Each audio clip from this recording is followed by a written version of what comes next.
ಇದೊಂದು ಕೂಗಿದೆ ಸರ್, ಇವತ್ತಿನ ಜನಪದದ ಹಾಡುಗಳಲ್ಲಿ ಅಶ್ಲೀಲತೆ ಮತ್ತೆ ಡಬಲ್ ಮೀನಿಂಗು ತುಂಬಿದೆ ಅಂತ. ಅದನ್ನೇ ನಾನು ಹೇಳಿದೆ, ಅದಕ್ಕೆ ಸೆನ್ಸಾರ್ ಬೇಕಾಗಿತ್ತು.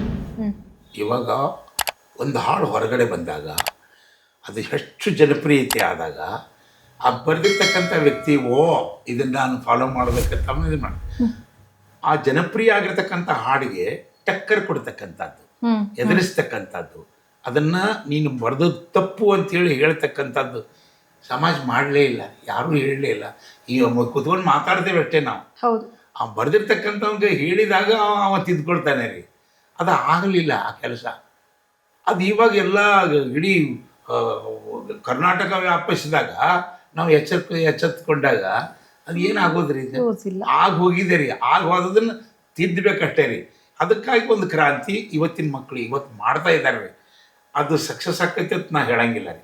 ಆದರೆ ನನಗೆ ಏನು ಸಂತೋಷ ಅಂದ್ರೆ ಅಷ್ಟು ಜನ ಬರೀಲಿಕ್ಕೆ ಏಬಲ್ ಆದ್ರಲ್ಲ, ಕಲಾವಿದರು ಹುಟ್ಟಿದ್ರಲ್ರಿ ಬರೀಲಿಕ್ಕೆ, ಅದು ನನಗೆ ಸಂತೋಷ. ಅವರು ಮನಸ್ಸು ಮಾಡಿದ್ರೆ ಒಳ್ಳೆದನ್ನು ಬರಿಬಹುದು.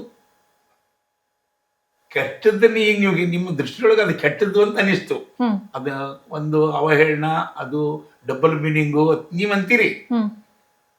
ಅವಾಗ ಅದ್ರ ಬಗ್ಗೆ ಅದು ಗೊತ್ತಿಲ್ಲ. ಅದು ಆ ಜನಪ್ರಿಯ ಆದಾಗ ಅದ್ರ ಭಿನ್ನ ಹತ್ತಾನವ ಅಂಥದನ್ನ ಇನ್ನೊಬ್ಬ ಫಾಲೋ ಮಾಡ್ತಾನೆ, ಇನ್ನೊಬ್ಬ ಫಾಲೋ ಮಾಡ್ತಾನೆ. ಅಂದ್ರೆ ಆ ಟ್ಯಾಕ್ಟಿಸ್ ಬಂತಂದ್ರೆ ಆ ಬರೀಲಿಕ್ಕೆ ಹಿಡಿತಾ ಬಂದಾಗ ಎಲ್ಲರೂ ಅದನ್ನೇ ಶುರು ಮಾಡಿದ್ರು. ಹಿಂಗಾಗಿ ನಮ್ಮಲ್ಲಿ ಉತ್ತರ ಕರ್ನಾಟಕದಲ್ಲಿ ಅದೊಂದು ಪರಂಪರೆನೇ ಸ್ಟಾರ್ಟ್ ಆಗಿದೆ.